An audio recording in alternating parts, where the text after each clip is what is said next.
compartiéndola a través de nuestro Facebook Live, nuestro sitio web, fanpage de la firma Futurlex. Les doy a todos una cordial bienvenida.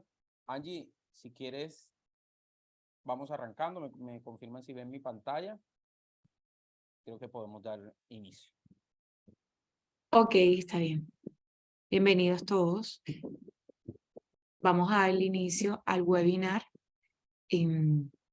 Estamos ahora con el doctor Iván. Una bienvenida para todos. Pueden colocar, por favor, en el chat de dónde nos están acompañando. Si tienen alguna duda, con mucho gusto también será respondida. Al final de cada diapositiva, al final de la sesión, no sé cómo escojan que podemos hacer la sesión de preguntas. Sí, al final creo que vamos a tener entonces. Bueno, perfecto. Entonces pueden anotarlas en el chat, las tenemos en cuenta y al final de la sesión, con mucho gusto, vamos a responder cada una de las inquietudes.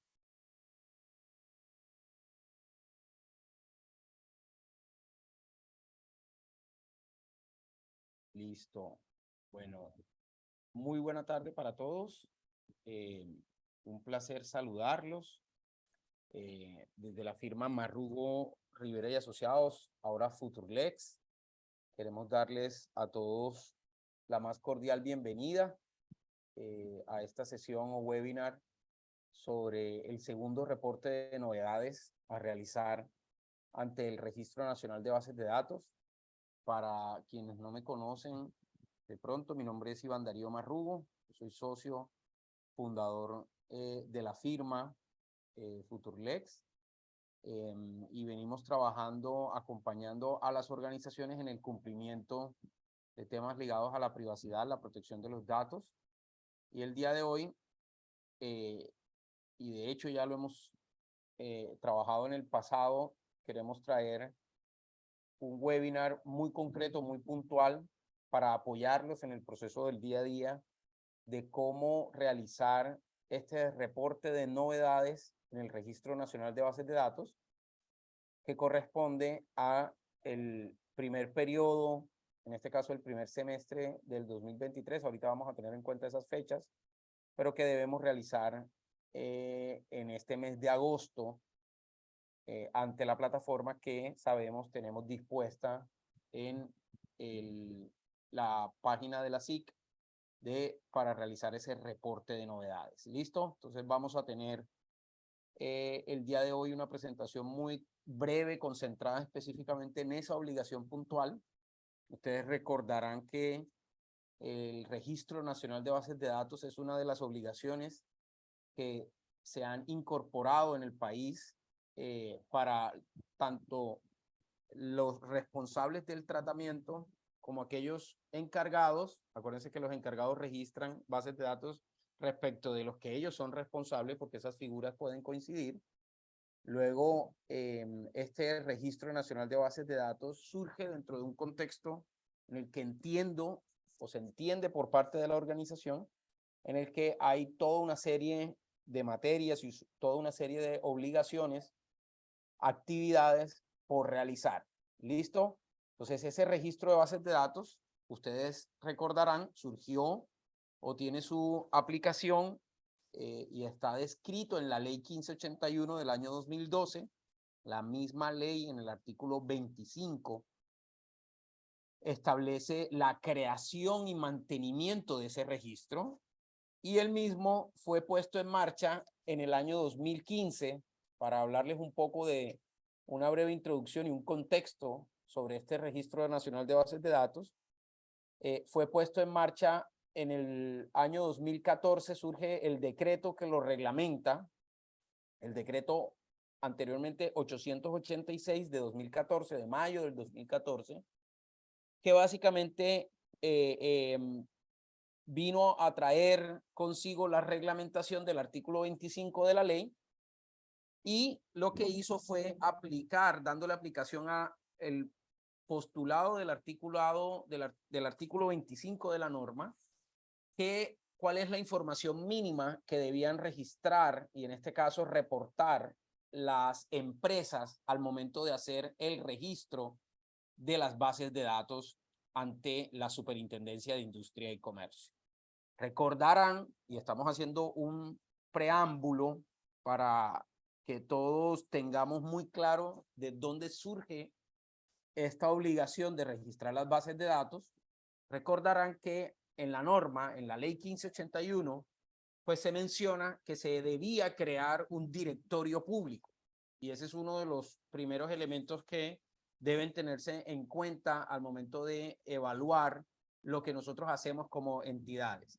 Las entidades, las empresas, y en este caso hoy las empresas clasificadas como medianas y grandes organizaciones, las que tienen por efectos de las normas que catalogan o clasifican a las empresas de acuerdo a su tamaño empresarial, estas empresas medianas y grandes, las que superan un tope mínimo de 100.000 VTs, fueron finalmente las que quedaron obligadas luego de la reforma que se aplicó a la reglamentación del decreto. Se expidió un decreto, lo recordarán, en el año 2018, para modificar esas obligaciones con el fin de que se dejaran de lado o no tuvieran que realizar el registro de bases de datos las micro y pequeñas organizaciones. Es decir, se excluyó de la obligación de reportar ante el RNBD a las micro y pequeñas empresas. ¿Por qué? Porque claramente el universo estaba de pronto un poco, o cuando se hizo la primera consagración, tal vez no se logró dimensionar pues todo el escenario frente a este registro. Y por supuesto, durante los 3 años que estuvo vigente la plataforma del registro, y luego de darle al menos unos 3 momentos o 3 plazos específicos desarrollados a partir de ese momento del decreto y de las circulares que expidió la Superintendencia de Industria y Comercio para tales efectos, muchas de las empresas no habían cumplido con esta obligación y por ello se tomó la decisión en el 2018, como les digo, a través de un decreto, el 090 de 2018, de circunscribir esta obligación específica. Ojo, no estoy hablando de las otras obligaciones del régimen de protección de datos, y eso tiene que quedar muy claro. La obligación solamente de registrar bases de datos, entonces, a partir de 2018, continuó solo para las medianas y grandes empresas y organizaciones. Ojo, porque puedo ser una ONG o una entidad sin ánimo de lucro que por efecto de los activos que manejo ser catalogado como una gran organización, ¿listo? O mediana organización. Si supero el monto en activos de 100.000 VTs, y esos 100.000 VTs se miden año a año dentro del año inmediatamente anterior, si mi patrimonio o los activos, en este caso, para usar el término concreto que usa el decreto y la reglamentación, si se superan esos 100.000 VTs, debe necesariamente realizarse el registro de bases de datos y mantenerlo actualizado. Entonces aquí surgen algunas preguntas. Por ejemplo, ¿qué pasa con organizaciones que anteriormente superaban el tope y luego hoy ya no están obligadas porque no cumplen con el requisito a nivel de tamaño organizacional? Pues esas organizaciones no tienen que mantener el registro. Ojo, si pierden o si en un año en específico no tienen o no superan ese tope de los 100.000 VTs. Si sí se supera el tope de los 100.000 VTs con corte a 31 de diciembre del año inmediatamente anterior, tendré que realizar las tareas que surgen del Registro Nacional de Bases de Datos, que ahora miraremos. ¿Listo? Entonces, fíjense que esto es importante porque este reporte de lo que se denominan las novedades y que es lo que nos convoca el día de hoy, que normalmente pues surge en el contexto para las organizaciones de reportar 2 veces en el año lo que se denominan novedades, que ahora vamos a ver que son básicamente 2 cosas. Ante este Registro Nacional de Bases de Datos, me mantiene a mí en la labor de continuar con esa tarea que yo inicio cuando realizo, por ejemplo, un inventario de mis activos. Entonces es supremamente importante. Hace muy poco, de hecho hace un par de semanas, se celebró el 10º Congreso Internacional de Protección de Datos de la Superintendencia, y en un panel donde se discutía acerca de los cambios, de los posibles cambios que debe sufrir nuestro régimen de protección de datos en Colombia, pues se mencionó precisamente y se preguntó al público y a la audiencia si hoy por hoy existía todavía un interés en que este registro de bases de datos se mantuviera. Es decir, si se veía como viable que a futuro el registro de bases de datos continuara. Y lo cierto es que hay dos consideraciones importantes para hacer ahí, dos elementos que a mi modo de ver tienen suprema relevancia frente a este tema. Uno, el Registro Nacional de Bases de Datos es de creación legal, no reglamentaria. Es decir, fue la ley 1581, la ley estatutaria de la protección de los datos personales, la que creó el registro, y luego su eliminación tendría que sufrir o tener el mismo escenario en el que fue creado. Es decir, tendría una ley estatutaria que eliminar esta obligación. Y por lo menos en lo que se avisora en un futuro muy próximo, yo no veo que ese vaya a ser el interés. Y dos, el registro en realidad, a pesar de que muchos no veían una utilidad, sí ha servido para generar un impacto, sobre todo en la conciencia y sobre todo en el entendimiento y el conocimiento de las obligaciones en materia de protección de datos para las empresas. Porque muchos gerentes, muchas juntas directivas, muchos directivos de empresas se dieron cuenta o se enteraron de que existía un tema relacionado con la privacidad y la protección de los datos a partir del Registro Nacional de Bases de Datos.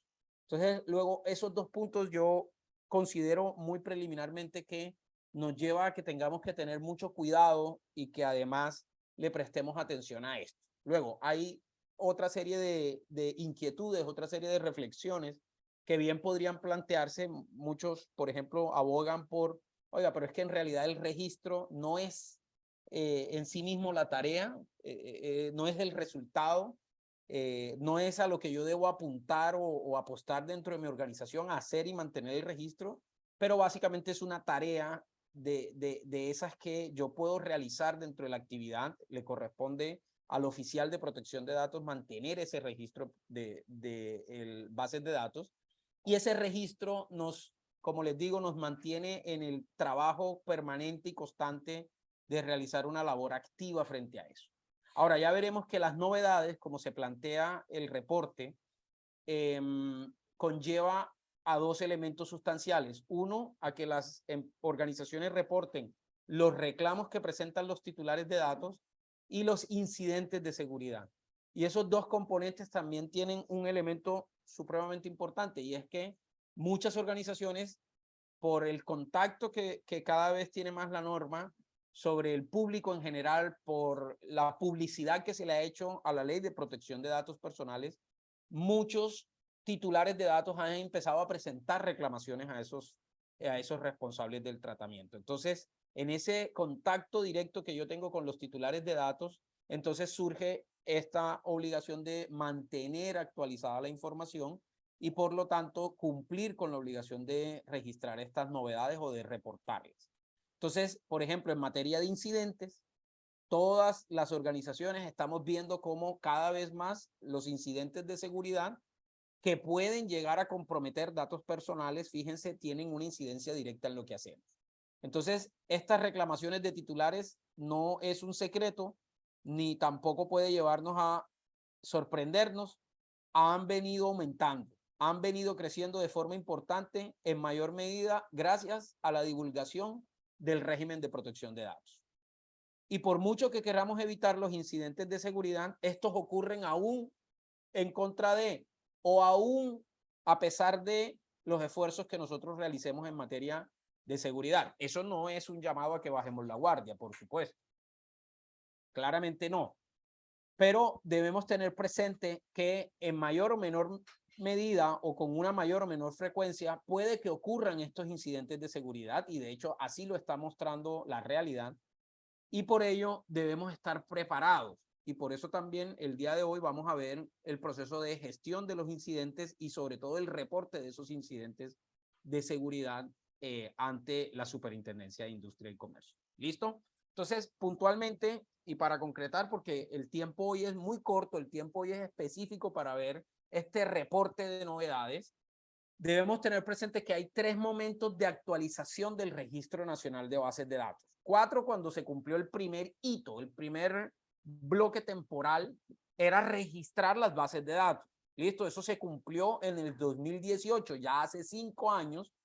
Fue el último periodo que se permitió a las organizaciones registrar las bases de datos. Listo, al principio eso le hicieron un pico y placa por los dígitos del NID. Bueno, eso se hizo todo un programa para lograr que las empresas reportaran las bases de datos. Como todo en esta vida, no lo hicimos a tiempo y los últimos días en que se iba a cumplir ese periodo, eso fue se atiborraron las redes, las empresas. Ese reporte fue bien complejo y al final del proceso, cuando ya se estaba llegando al término, pues por supuesto se causó mucho traumatismo, porque la página se caía, porque el sistema no aguantaba el número de peticiones. Bueno, ustedes saben cómo ocurren las cosas en este país. Entonces, estábamos hablando de que existen 4 momentos de actualización en el registro y básicamente el primero fue el primer bloque temporal que se cumplió en el 2018 y era registrar las bases de datos.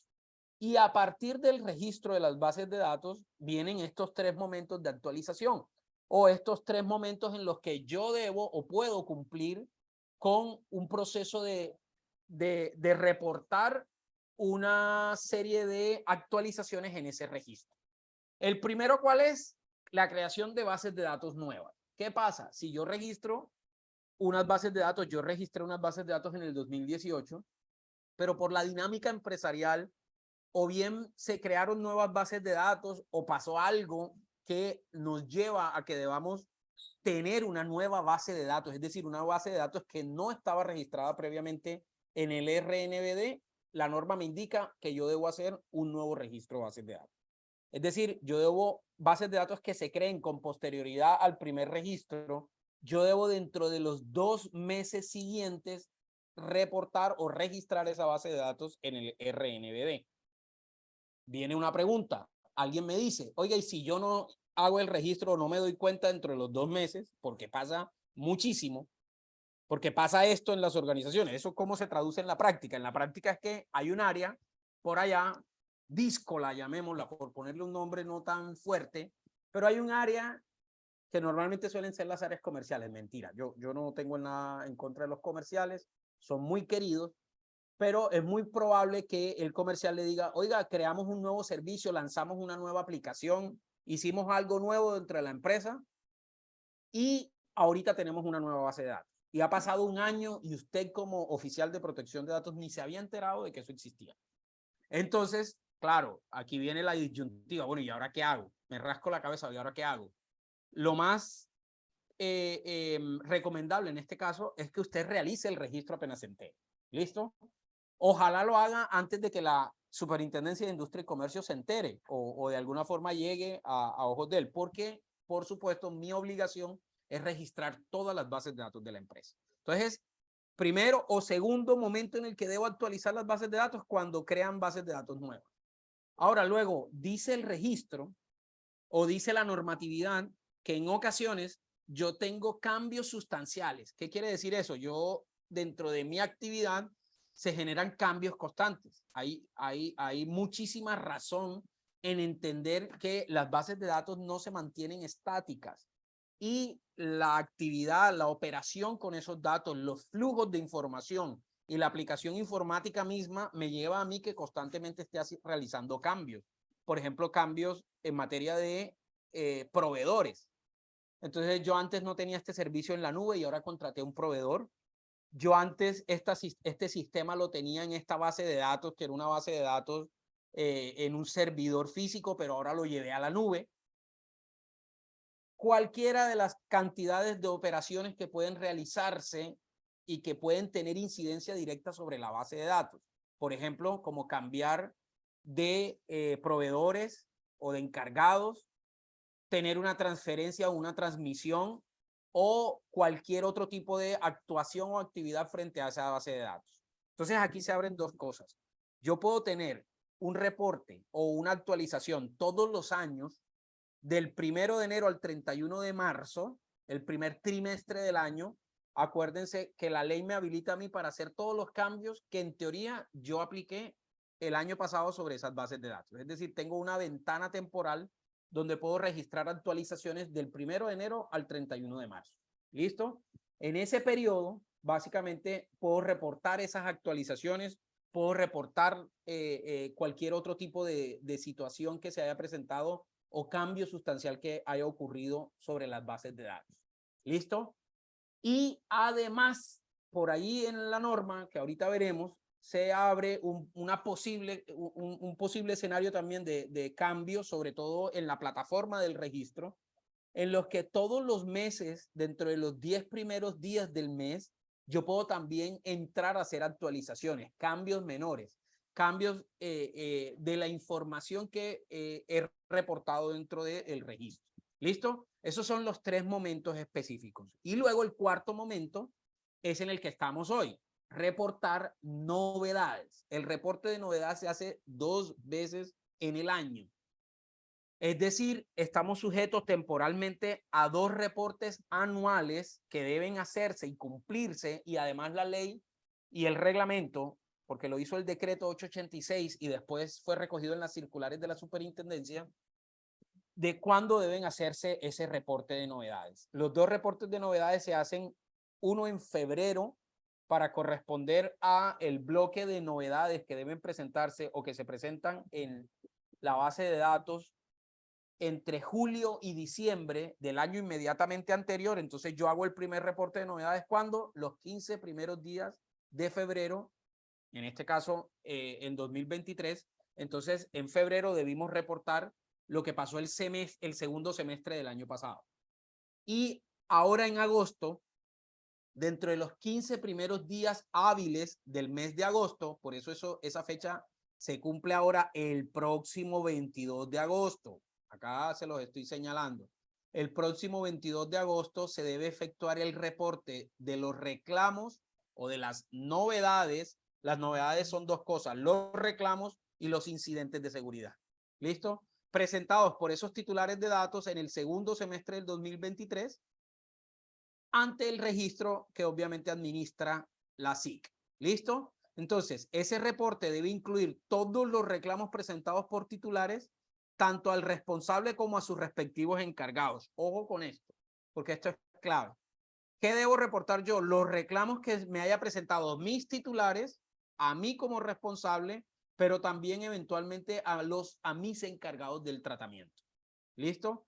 Y se realiza con un listado preestablecido o diseñado por la superintendencia con las tipologías de reclamos que pueden existir.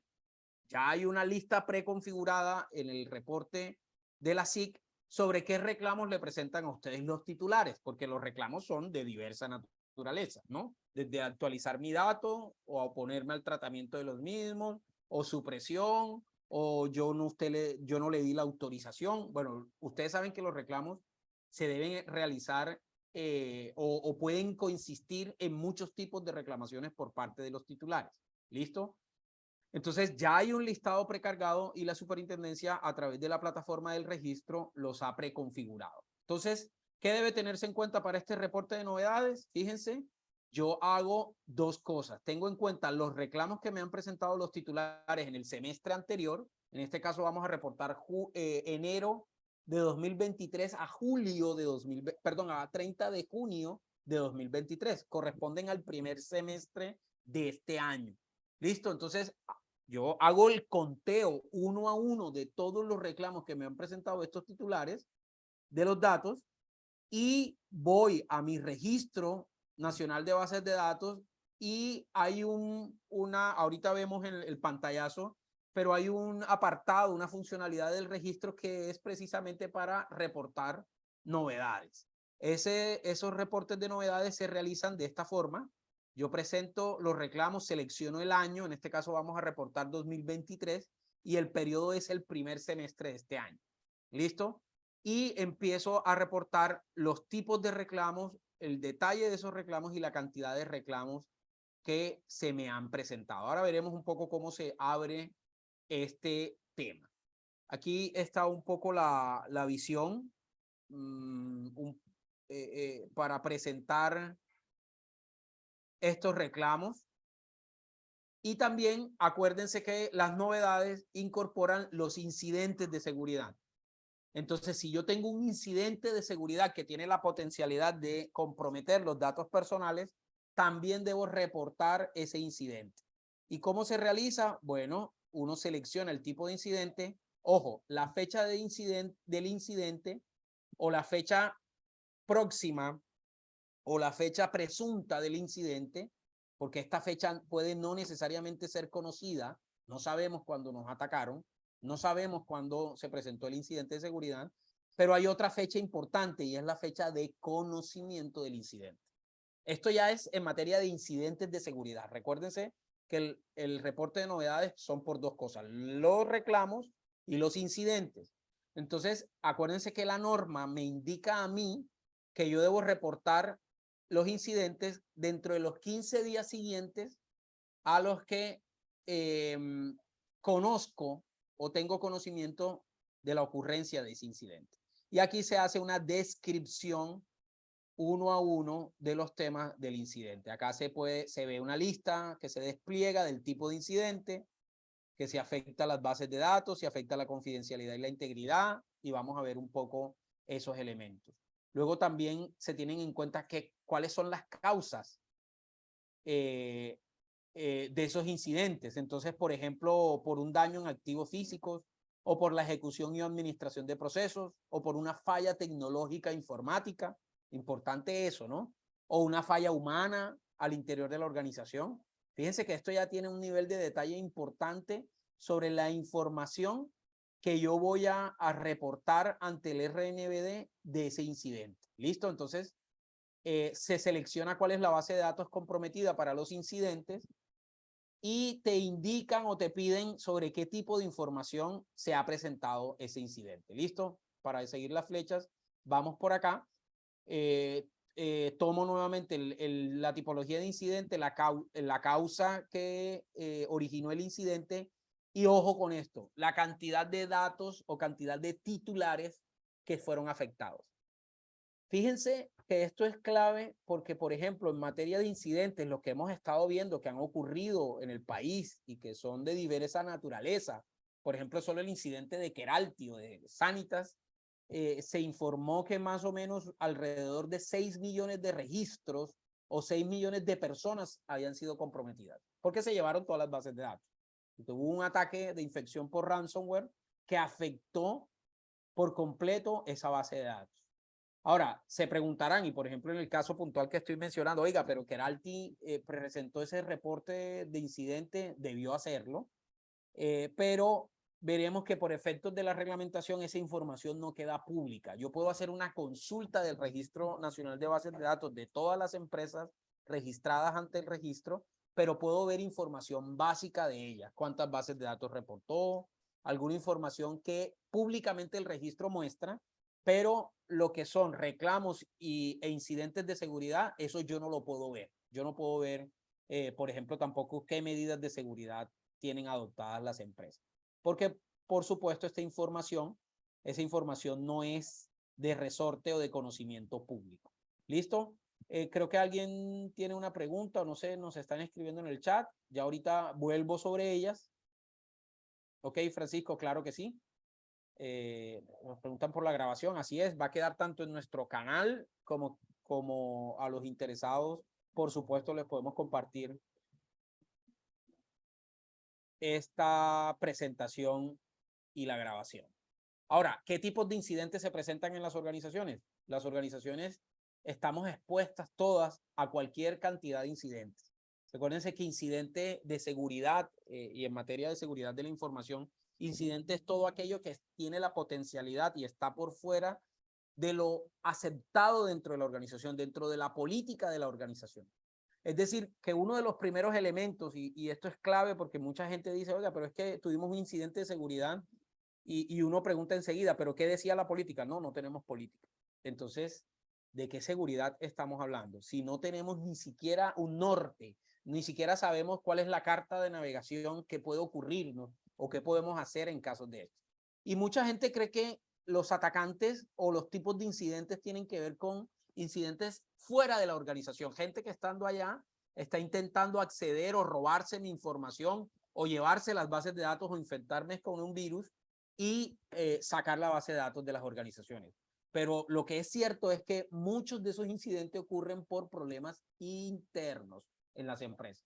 Información que manejan los mismos miembros de la organización y que es comprometida bien por una acción dolosa, porque puede haber una intencionalidad en que ocurra una de estas actuaciones por fuera de las políticas, o dos, por negligencia o alguna actividad culposa. ¿Qué quiere decir? Hombre, sin querer, hombre, yo me descuidé, hombre, pasó esto, hombre, yo instalé porque me mandaron un correo ahora de los de la DIAN diciendo que se me bloqueó el sistema y yo le di clic a un archivo que venía ahí y pues eso básicamente pues instaló un virus y se me llevaron la información. Entonces los ataques de ransomware, los ataques de phishing, los ataques que se hacen a través de correos electrónicos maliciosos, todo eso puede ocurrir, miren, en un nivel que interno en la empresa. O, por supuesto, también pueden ocurrir porque existan situaciones calamitosas de orden externo, como por ejemplo un desastre natural y se me inunda el centro de datos o tengo una falla masiva dentro de los sistemas y eso ocurre que, por ejemplo, por eso no puedo yo contar con la información. Y por supuesto, debo tener en cuenta que puedo ser sujeto de sanciones. Pueden existir sanciones porque no se cumplan con una serie de obligaciones. Acuérdense que ahí hay un tema importante para recordar, creo que está más adelante, me voy a adelantar y luego me devuelvo.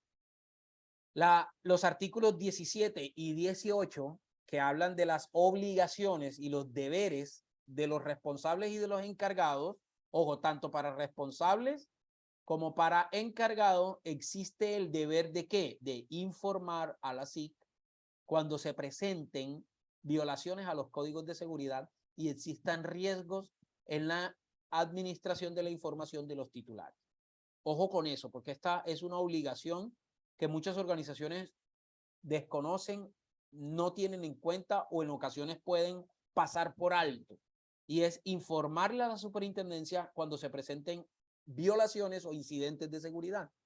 Y una de las sanciones, por ejemplo, en este caso, para recordarles esta sanción, que fue una sanción a una empresa de medicina prepagada aquí en Colombia, una de las sanciones más altas impuestas hasta ese momento, ya hoy la superó y la sanción a Claro por protección de datos es la más alta hasta el momento, pero esa sanción fue por dos violaciones de dos cosas en la norma, dos deberes faltó la empresa de medicina prepagada. Uno, el proceso general de protección de datos y de contar con las salvaguardas y las medidas de seguridad.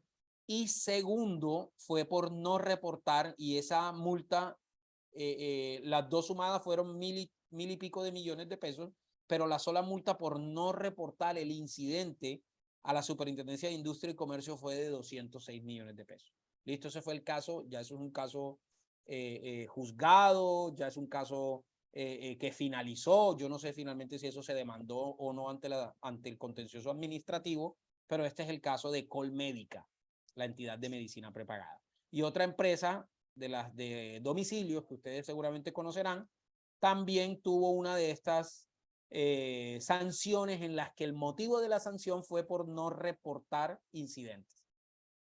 Hasta hace muy poco, y volviendo acá al tema del registro de bases de datos, hasta hace muy poco la superintendencia, yo no había visto la primera sanción por el tema del RNBD, pero ya empezaron a surgir en el contexto de las sanciones por parte de la Autoridad Colombiana de Protección de Datos de temas relacionados con el registro de bases de datos, sobre todo a partir de órdenes que se dieron luego del registro de bases de datos. ¿Qué hizo la superintendencia?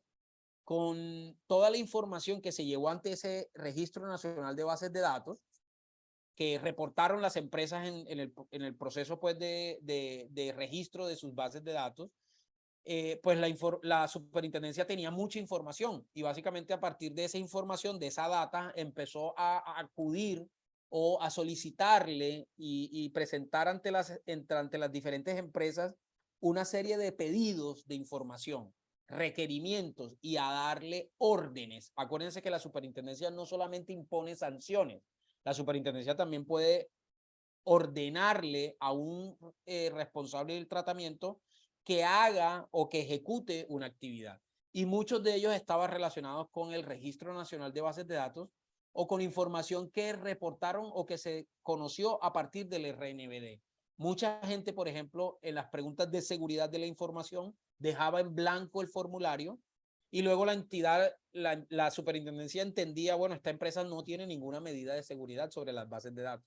Porque si me reportó que tiene bases de datos con información de menores de edad, con información sensible, y no tiene mecanismos de seguridad, pues eso es una alerta, eso saltaba una alerta inmediatamente en la entidad y por eso empezaron esos requerimientos a empresas y muchas de ellas, algunas, por supuesto, tomaron la iniciativa y remediaron estas situaciones, dieron cumplimiento a estas órdenes y otras muchas simplemente se quedaron calladas, se quedaron de manos cruzadas y luego la superintendencia les inició procesos de investigación y procesos sancionatorios. Entonces luego, fíjense que estos incidentes de seguridad, así como el reporte de los reclamos de los titulares de datos, debemos tenerlos muy presentes dentro de la actividad que realizamos en las empresas. Un recorderis, existe este principio de seguridad de la información. ¿Qué quiere decir eso? Que yo debo tener y contar con medidas que sean a nivel técnico, a nivel humano y administrativas, dirigidas a que se otorgue seguridad a los registros. ¿Cómo? Evitando ¿cómo? La adulteración, la pérdida, la consulta, el uso, no acceso no autorizado o fraudulento. Entonces, ese principio de seguridad, recuerden que es un elemento sustancial, es un elemento de la columna vertebral de la protección de los datos y muy bien se ha ilustrado. Sin seguridad no hay protección de datos personales, porque sin la seguridad de la información, pues esto no es más que documentos, esto no es más que política, esto no es más que palabras, pero en la empresa puede estar ocurriendo algo diametralmente opuesto a tener o contar con medidas adecuadas de seguridad. ¿Listo? Entonces, importante, y estos son ya elementos adicionales de la seguridad de la información, me interesa hacerles conocer dos cosas importantes. Normalmente estos incidentes, y en materia de gestión de incidentes de seguridad, es claro, en el año 2020, la Superintendencia de Industria y Comercio emitió una guía, un documento guía, que de manera muy didáctica, de hecho, te realiza a ti toda una serie de planteamientos para gestionar de manera adecuada incidentes que puedan tener la potencialidad de incidir sobre los datos personales o sobre las bases de datos. Entonces, fíjense, un incidente de seguridad que no afecta a los datos personales no es en sí mismo una brecha relacionada con datos personales. Ojo, no todo incidente de seguridad de la información genera una brecha para los datos personales. Entonces yo debo tener presente eso, yo debo hacer una correcta evaluación de ese incidente de seguridad con el fin de detectar esto y determinar esto. Porque, por ejemplo, puede que yo instale el malware dentro de mi computador y eso en sí mismo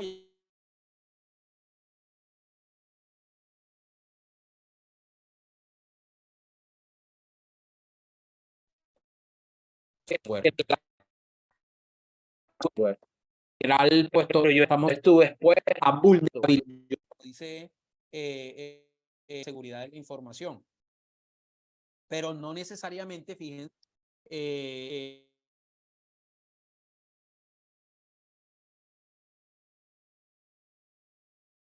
¿se está escuchando? Qué pena que me apareció acá un mensaje. Apareció un mensaje como si no se estuviera escuchando. Y aquí hay ejemplos y bueno, todos los días nosotros vemos ejemplos de esto. Solamente en el último año, solamente en 2021, 2022, para hablar luego de la época de pandemia, fíjense que se lograron o hemos asistido o hemos visto como incidentes como por ejemplo los casos de Keralty que hemos mencionado. En entidades públicas, por ejemplo, el caso del INVIMA fue muy grave, comprometió información muy grave. Lo mismo la Fiscalía General de la Nación, ese fue muy poco, ese de hecho se mencionó este año. Hasta el momento no conocemos, más allá de eso, información relacionada con el detalle de este tipo de ataques. Pero lo cierto es que comprometen información muy compleja. Por ejemplo, los casos de EPM, casos de empresas privadas, por ejemplo, como las telcos, también han sufrido muchos tipos de ataques y por supuesto todos estamos expuestos o puede ocurrirnos este tema. Entonces, dos cosas importantes, acuérdense que a nivel de medidas de seguridad yo tampoco debo hacer, pues, inventarme situaciones y crear todo un tema. Yo puedo acudir, por ejemplo, a la guía de Accountability, y la guía de Accountability básicamente lo que me muestra a mí es el camino para crear un programa de protección de datos. Y en ese caso, fíjense, el numeral 2.6 habla de un protocolo en el manejo de las violaciones e incidentes de seguridad. Entonces, yo puedo acudir a ese procedimiento y por eso les voy a recomendar dos guías. Esta guía del principio de responsabilidad demostrada, esta es la primera guía que lanzó la superintendencia en el 2015, que fue luego actualizada posteriormente. Y en el 2020, perdónenme, voy, acá se emite esta guía para la gestión de incidentes de seguridad en el tratamiento de datos. Se lo recomiendo, esta información es pública. Esta información está publicada todo el tiempo en la página web de la SIC. Listo, esta información no es ni reservada, ni es información solo para algunos. Todos pueden acceder a esta información y en esa guía, de hecho, como les digo, se plantean una serie de paso a paso bien importantes. Para ir culminando, entonces tenemos que tener en cuenta que el reporte de novedades, entonces yo lo realizo sobre los reclamos presentados en el primer semestre de este año, teniendo en cuenta los incidentes, fíjense, y básicamente yo lo llevo ante este proceso. Por ejemplo, ¿qué pasa con las empresas que no están obligadas a mantener el Registro Nacional de Bases de Datos porque sus topes o por su naturaleza o por sus activos no superan o no están obligados a tener el registro de bases de datos?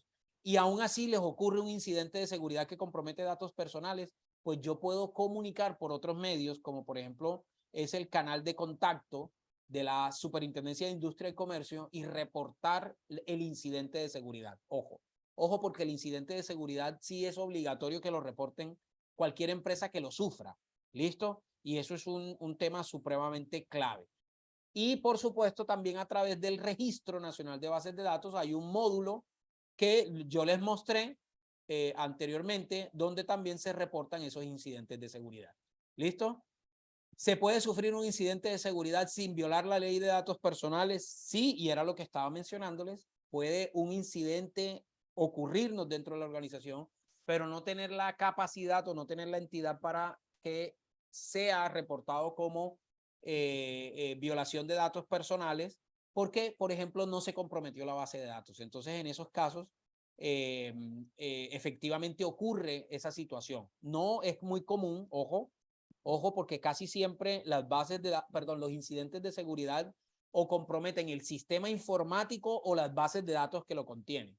¿Listo? Entonces, importante eso. No, que es que fue un ransomware, no me dejan trabajar con los datos. Eso es un incidente que compromete los datos, porque tú no tienes disponibles los datos. Acuérdense de la triada de la seguridad, la disponibilidad, la confidencialidad y la integridad de la información. Acuérdense que siempre debemos tener eso presente. ¿Listo? Acá está un poco, como les digo, esta guía. La semana pasada, de hecho, no, ni la semana pasada, este viernes que acaba de transcurrir, la superintendencia, de hecho lo había anunciado en el Congreso de Protección de Datos, lanzó la guía para oficiales de privacidad o guía para oficiales de protección de datos de Colombia. Está recién salida del horno. Si quieren, ahorita les muestro el link donde pueden acceder a esa información.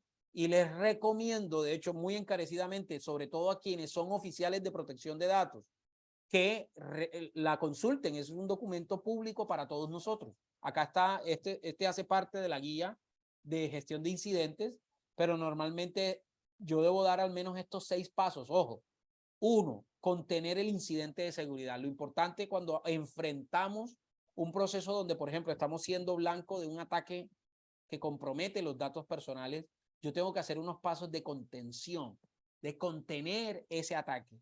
Luego, evaluar los riesgos y los impactos que están asociados a ese incidente de seguridad. Poder determinar, oiga, cuántos datos fueron comprometidos, qué fue lo que nos pasó.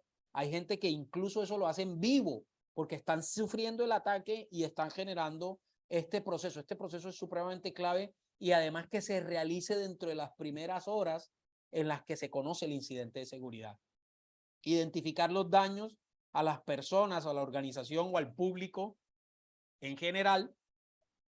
Ojo, fíjense, notificar a la Superintendencia de Industria y Comercio. En Europa, el GDPR, el Reglamento Europeo de Protección de Datos, dice que esa notificación se debe dar dentro de las 72 horas siguientes al conocimiento del incidente de seguridad. Acá no fuimos tan estrictos. Acá nos dan 15 días, que son 15 días de además calendario, ¿no? Entonces yo tengo un tiempo adecuado para hacer estos pasos de contención, de evaluación, de identificación y luego notificarle a la superintendencia. Ahora, muchas veces si yo le notifico a la superintendencia un incidente de seguridad, lo más probable es que la superintendencia te solicite o te requiera información para conocer cómo manejaste el incidente. Y aquí viene un tema importante. Nosotros hemos asesorado a muchas empresas a las que le han ocurrido incidentes de seguridad y la superintendencia le abre el proceso de investigación, de análisis del incidente y luego de reportarle la información, mire, nosotros hicimos esto, nosotros teníamos este programa, nosotros, por ejemplo, comunicamos de forma adecuada a los titulares de los datos la ocurrencia del incidente. Mucha gente decía, oiga, pero la obligación era comunicarle a la superintendencia. Sí, por allá en la guía de accountability se menciona que también es importante reportarle, sobre todo cuando es el compromiso de datos personales es mayor, es decir, cuando tengo muchos titulares de datos afectados, lo más recomendable también es informarle a esos titulares de datos para que ellos tomen medidas de precaución. ¿Listo? Y prevenir futuros incidentes. Esto es una de las cosas más importantes. ¿Qué aprendió usted del incidente de seguridad? Si su nivel de aprendizaje luego de ocurrido un incidente de seguridad en la organización es nulo, cero o muy cercano a cero, usted está propenso a que le vuelva a ocurrir. Porque hay una constante en materia de seguridad. Quien no trabaja por anticipar estas cosas está básicamente llamando o está sujeto a que le ocurran las cosas. Porque en esto no es ni magia, ni es un tema de un ejercicio pues de indefinido, no, esto es un tema de probabilística. Aquí todas las organizaciones, después que estemos en internet, después que tengamos activos, después de que hagamos una actividad mercantil, fíjense que estamos sujetos a que atacantes vengan a mi organización y podamos sufrir este tipo de ciberataques y por supuesto comprometerse los datos. Bueno, acá hay un tema de evaluación de los riesgos, hay riesgos en materia de incidentes que son inaceptables, por ejemplo, cuando se comprometen muchos datos y hay un impacto considerable sobre las personas. Por ejemplo, el riesgo grave, que es el más crítico de todos, puede tener un impacto crítico, extenso o peligroso en las personas. Por ejemplo, lo que pasó con Keralty era este tipo de información. ¿Por qué? Porque, hombre, se comprometieron datos como el estado de salud de las personas. Es que los atacantes tuvieron acceso, por ejemplo, a los tratamientos médicos de los pacientes de la EPS.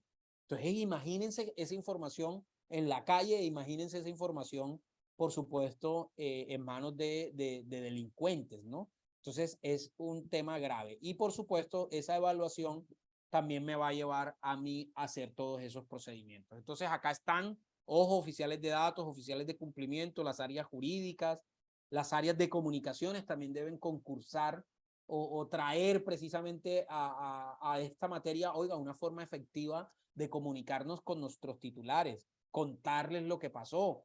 Yo no sé si vieron, por ejemplo, en el caso de Keralty, que fue muy amplio y muy conocido, y el despliegue que tuvo la noticia a nivel internacional, pues hizo que incluso el presidente de la empresa en España tuviera que dar una serie de declaraciones y ordenaron una rueda de prensa y el tipo fue súper diáfano, súper claro en lo que iban a hacer. Mejor dicho, yo escuché al gerente general de Keralty y uno dice, wow, esta empresa se tomó en serio el tema.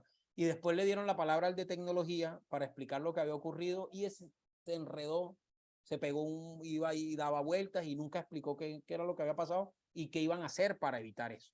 Entonces, ojo, porque este tema de la comunicación es un elemento clave. Por ejemplo, áreas de recursos humanos para incluso revisar temas disciplinarios, por ejemplo, cuando ocurren tipos de incidentes que tienen que ver con un incidente de tipo interno de los que estábamos mencionando. Eso era básicamente lo que teníamos para mostrarles sobre el reporte de novedades. No sé si haya preguntas, inquietudes, tengamos alguna participación. Permítanme, abro acá el chat. Ah, ok, se muteó, habían dicho, se muteó como un minuto. Listo. Para acá, Edwin nos pregunta, Edwin Gallego, estas sanciones pecuniarias, ¿qué hace la SIC con ese dinero? Todo eso se va al Tesoro Nacional. Eso no hace parte de la SIC. Es decir, no es que yo le pago la multa a la SIC y la SIC se toma ese dinero. Incluso eso fue anecdótico porque cuando se tramitó la ley 1581, el artículo especial que hablaba de ese tema de el presupuesto de la entidad, se había dispuesto en la ley, se puso en la ley que las sanciones iban a alimentar el presupuesto de la entidad. Y eso fue eliminado. De hecho, esa parte, esa porción de la norma, la Corte Constitucional no la avaló porque, por supuesto, íbamos a tener un incentivo perverso en este caso.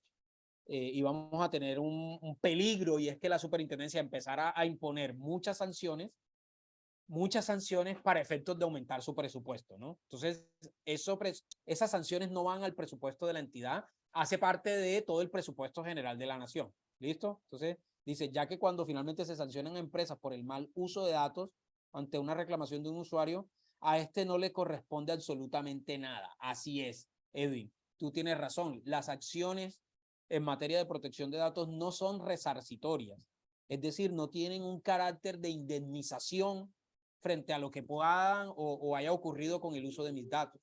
Lastimosamente, pues es así. Si un titular de datos considera que ha sido afectado por una violación de los datos personales y, por supuesto, le ha causado un perjuicio, tiene que acudir necesariamente a la vía civil, a la vía de la indemnización o de la responsabilidad civil para buscar ese resarcimiento de ese perjuicio. ¿Listo? Porque efectivamente la multa, la sanción administrativa que puede imponer la Superintendencia de Industria y Comercio al titular de los datos nunca le dan un solo peso, 0 pesitos. Y así es. No sé si hay alguna otra pregunta, algún otro tema que tengan ustedes dentro de sus actividades, por ejemplo, algo que les haya ocurrido dentro de los procesos. Edwin, vale, dame un segundo. Entonces dice, cuando hay suplantación de un usuario en una entidad financiera por medio de ingeniería social, en un portal bancario, dice, donde solo afectó a un cliente en particular, ¿es necesario reportar el incidente? Bueno, era uno de los elementos que teníamos allí al momento de evaluación, porque claro, en esos casos es uno a uno, ¿no? Es un caso puntual de un ciudadano. Recuerden que en este momento hace tránsito, es decir, en este momento hay un proyecto de ley para incorporar unas medidas adicionales por los casos de suplantación de identidad. De hecho, la semana que viene vamos a tener un webinar sobre eso. Ahorita tenemos la otra modificación de la ley, que es la ley 2300 o ley Dejen de Fregar, que básicamente pues tiene otro componente relacionado con los consumidores, y es un tema de cuándo hacerle las cobranzas y los horarios para realizar esa cobranza. Pero en estos casos, fíjense que cuando se trata de suplantaciones de identidad, ahora el proyecto de ley que próximamente va a ser ley de la República, porque ya cumplió todo su tránsito en el Congreso, lo más probable es que invierta lo que actualmente hoy está ocurriendo, y es que si yo reporto o yo informo y notifico a las entidades, en este caso a las centrales de información, a los operadores de información financiera y a los bancos o en este caso las fuentes de información, y reporto que la obligación que sobre la cual se está generando un reporte negativo es producto de una suplantación de identidad, entonces el banco lo que tiene que hacer en ese momento es suspender el reporte negativo y realizar el proceso de investigación junto con el titular de los datos. ¿Listo? Va a hacerse un proceso como adicional, porque anteriormente lo que se tenía en la ley y era insuficiente, y era que la persona tenía que acudir a la Fiscalía General de la Nación, denunciar el delito de suplantación de identidad, que es un delito querellable, que es un delito que no tiene castigo ni siquiera con prisión, y esperar los resultados de lo que investigara la Fiscalía, y ahí sí venir, pero en ese ir y venir, por supuesto, le causaban un impacto sobre la persona, porque la persona estaba reportada negativamente ante la Central de Información Financiera. Ahora, con esta ley, que es una ley para mejorar o de alguna forma dar garantías, mayores garantías a los titulares de datos en los casos de suplantación de identidad, si se reporta como suplantación de identidad, la empresa no va a poder reportar negativamente la obligación en mora. ¿Listo? Y eso, por supuesto, va a tener un impacto sobre los bancos, sobre las empresas financieras, porque, por supuesto, este es un mecanismo de presión para que la gente pague las obligaciones. Pero, por supuesto, en este caso se invertía la carga y le tocaba al titular de los datos demostrar que había sido suplantado, y, por supuesto, eso generaba un impacto directo sobre su patrimonio. Era principalmente esa la cuestión.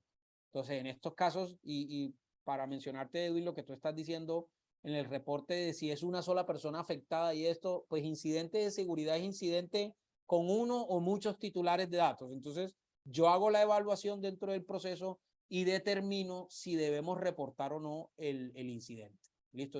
Eso será como necesario evaluarlo uno a uno en los casos para determinar si hay una afectación real de los datos de las personas. ¿Listo? Entonces, nada, nuevamente agradecerles a todos. No sé si alguien más tenga alguna pregunta o quiere intervenir adicional. Si no, cerraríamos nuestro espacio del día de hoy. Muchas gracias a todos. Gracias, Edwin, también a ti por participar. Y bueno, nos estaremos nuevamente conversando.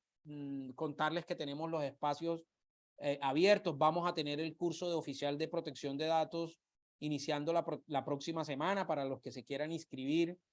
Aquí en nuestras redes, en nuestra página web, tienen toda la información, y también seguimos trabajando con los oficiales de protección de datos de muchas empresas para la comprensión de estas obligaciones que tienen en la materia de privacidad en el país. Entonces, les agradezco a todos y muy buena noche para todos. Muchas gracias.